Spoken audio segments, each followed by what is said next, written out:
I'm sitting today because I can, because I want to, because I miss the old ways. I'm sorry for the hideous background, and then I said 30,000 times in the Popeye video. Also, happy birthday to Shannon.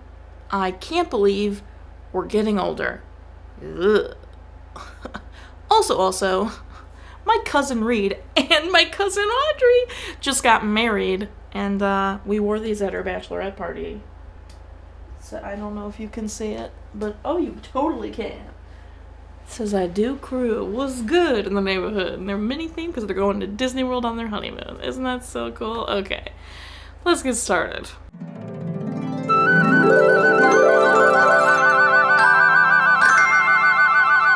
Welcome back to Every Disney Movie Ever. My name is Jess, and I'm watching Every Disney Movie Ever. Today, I'm going to talk about The Devil and Max Devlin. The Devil and Max Devlin is a 1981 theatrical release. It's directed by Hilliard Sterm, cinematography by Howard Schwartz, editing by Ray DeLue, music by Buddy Baker, and it's written by Mary Rodgers. Hilliard Sterm is best known for Neither by Day or by Night, Miracle on Ice, B.S. I Love You, and Running. Howard Schwartz is best known for Airwolf, Land of the Giants, The Immortal, and Batman the Movie. Ray DeLue I covered in the video about Hot Lead and Cold Feet, and Buddy Baker I covered in the video about The Many Adventures of Winnie the Pooh. Both links will be in the description. Mary Rodgers is best known for the original Freaky Friday, the Lindsay Lohan Freaky Friday, and this. The film stars Elliot Gould, Julie Budd, David Knell, Adam Rich, and Bill Cosby. Elliot Gould plays Max, and I covered him in the video about the last flight of Noah's Ark. The link will be in the description. Julie Budd plays Stella, and she's best known for Two Lovers, Amy, and this. David Knell plays Nerve, and he's best known for Splash, Total Recall, Turner and Hooch, and Spring Break. Adam Rich plays Toby, and he's best known for Code Red, 8 is Enough, Dungeons and Dragons, and CBS's Children's Mystery Theater. Bill Cosby plays Barney Satin, and he's best known for The Cosby Show, Leonard Part 6, I Spy, The Bill Cosby Show, and Fat Albert. If you don't know what's been going on with Bill Cosby in the recent years, I encourage you to pause the video and Google it to get a general knowledge of what's been going on, because we may or may not touch on it for a brief moment. If you know what's been going on with Bill Cosby, and or you just paused it and Googled and found out what's been going on with Bill Cosby, this film received major criticism for casting Bill Cosby in an evil role. Irony. This is one of many films at Disney that contributed to them wanting to create Touchstone Pictures and purchase Miramax so they could make more adult-skewed content and refocus Walt Disney Pictures on family-friendly content. This film received very mixed reception, and it made $16 million in the box office. It was released on DVD in 2000 and in 2006, and they use a touch of black hole footage when Max is on his way to hell. Max Devlin is a bad landlord who dies in the first few minutes of the film. He gets ran over by a bus, and he gets sent to hell. True story. We see everything. It's interesting. He meets Barney Satin, Soul Manager, and his associates, and the chairman, who I think we're supposed to assume is the devil. And he has, for no explanation, a German accent, which is problematic, but we're not gonna touch it. Max Devlin gets to strike up a deal with Barney Satin. He can go back to Earth alive with some powers and corrupt 3 pure souls, not already find corrupt souls, 3 pure souls, and corrupt them. And in exchange for those 3 souls, he will get to live and not spend eternity on level 4 in hell. I may have certain opinions about Bill Cosby now, but they have no effect on what I'm about to say, and it is his acting in this movie is horrendous. The first scene where he's introducing himself and explaining everything, he is so bad.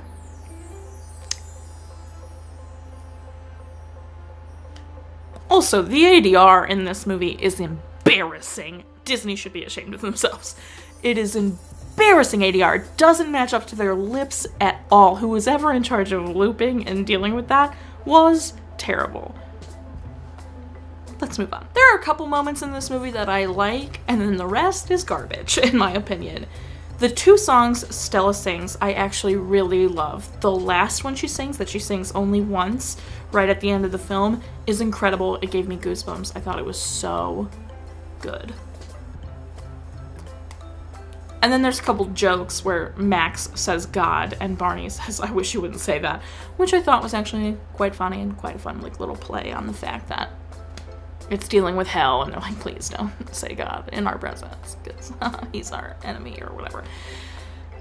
I digress. The rest of it, garbage, okay? Max is trying to corrupt these three kids, and you really start to love these three kids and actually enjoy the fact that he's helping them accomplish their dreams.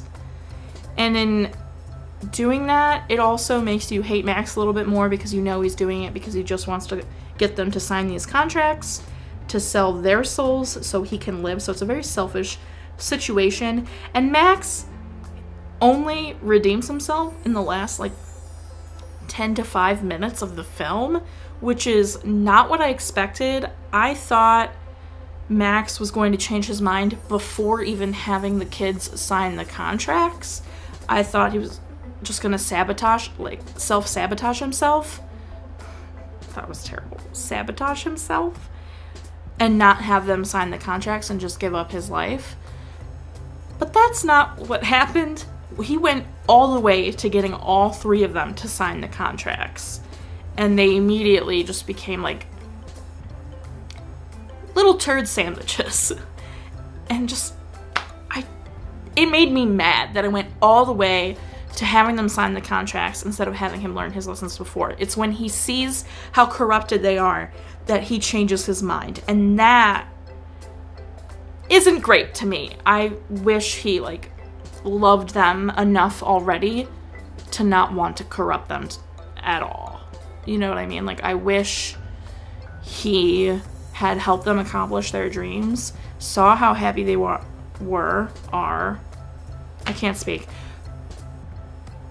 That's not what happens. So I was really upset with the movie, especially because it's the last 5 minutes when he redeems himself and stands up against the devil, which is Bill Cosby screaming, all done up in devil makeup. Just a few other things I wanted to mention. Toby's father has passed away, so we do have a parent death in the film. Also, I'm an idiot, and I'm going to explain why here in a second. It is explained right at the beginning when Max Devlin comes back to Earth and he has his little demon powers or whatever, that he can't see his own reflection. Explained right away, he can't see his own reflection. And then, for about a lot of the movie, he always has razor cuts, and I kept wondering why he had razor cuts. Why on earth does he keep cutting his face? Why does he have razor cuts everywhere? I'm so confused. And then finally, his girlfriend gets him an electric razor, and I'm like, oh cool, like you won't have razor cuts anymore, but why does he have razor cuts? What's the symbolism? I don't get it. Finally, at the end of the movie, when he gets his reflection back from the angels, it hit me that he was having so many razor cuts because he didn't have a mirror and he couldn't shave his face. So that's just me being an idiot, in case you wanted to know. This film, I didn't like at all, but I was so invested in it. So I think it's interesting. Compared to like The Last Flight of Noah's Ark, I didn't like that movie even a little bit, and I was so bored watching it. This, I didn't like, but was glued to the screen. So there's a different kind of hatred for different kinds of movies. And this one just made me mad, so I had to keep watching. You know what I mean? That is all I have for the Devil and Max Devlin. What a ride. What an ironic ride. I didn't enjoy this movie, but I mean, it had a good lesson and it had a few moments I liked, so I gotta give it some favorable things, I guess. So, 3 razor cuts out of 10. Our total movie count is our parental is. Cry count is still the same. If you want to keep up with what movie I'm watching when, follow me on Instagram or Twitter and you'll find out what movie I'm watching when. I put up videos every Monday and Friday. Until next time, comment, like, and subscribe. But I'm not in charge of life, you are, so you do, and don't be Barney Satin about it.